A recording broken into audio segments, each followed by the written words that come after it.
Hey everybody, my name is Angela Bautista and I chose to present to you MDMA, the party drug, also known as Molly or ecstasy. This topic was personally interesting to me because it's very popular among the people that surround me, and while it's enjoyable, the negative long-term effects on the brain are often overlooked. This topic is addressed under sensation and perception and learning and memory. So, what is MDMA?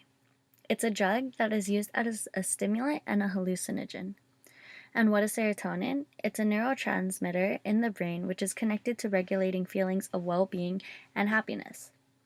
Sayings on Twitter arose where people would question serotonin as a joke of them saying that they're not happy. Typically, MDMA is consumed at a party or a rave, and it's referred to as a party drug because you get an intense feeling of euphoria, you're up and energetic, and your senses are enhanced. Your pupils become dilated, making your eyes sensitive to light, causing light shows, like the one pictured on the right, to be very entertaining. Music being played is also more pleasing to hear, but you get very dehydrated, so you'd have to drink a lot of water. Other side effects include body temperature increases, loss of appetite, jaw clenching, and unorganized thoughts. So, overall, MDMA sounds like you'll have a great time, right? So, what's my point of this whole presentation? The use of this drug has a negative impact on the brain because serotonin nerves in the brain never fully recover. So, where's the receipts? There was a research conducted on monkeys where ecstasy was given to them 2 times a day for 4 consecutive days. At the beginning, under control, you see the serotonin levels measured were a lot. But 2 weeks after taking all that ecstasy, the serotonin levels dramatically decreased. And 7 years later, the serotonin pictured has had some recovery, but it's still not at the normal level with which they started. Not only has research been done on monkeys, but rats and humans as well. A PET scan done on humans who have done MDMA but no longer use it has shown reduced brain activity in brain regions that are involved in learning and memory. Since serotonin levels never revert back to normal, this leaves a long-term effect on the individual who has taken the drug. Low serotonin levels have also been linked to depression. And all of this information can be found on my resources here, which are valid because I have retained them from Google Scholar, and they are also publications from healthcare professionals.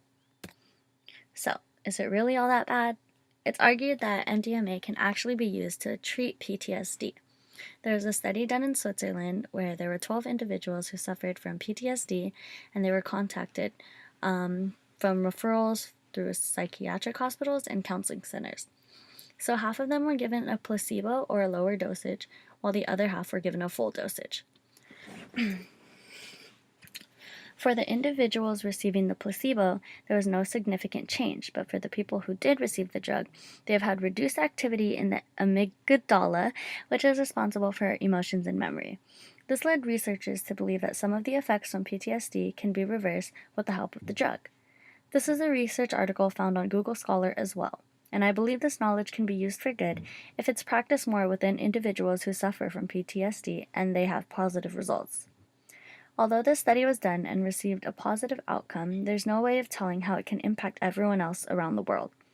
So if it were to be legal and being a pharmaceutical drug, it would be a lot more complicated than just a research study like this one. So, in conclusion, MDMA is harmful to an individual's brain as serotonin levels are never fully recovered, leaving a long-term effect on one's functions for learning and memory. This over-glorified party drug is more harmful than it is actually perceived to be. This is important to know because many people are truly unaware of how bad this drug can be for them. With this knowledge in mind, I'm sure people will think twice before attempting to use or overuse this drug. The end.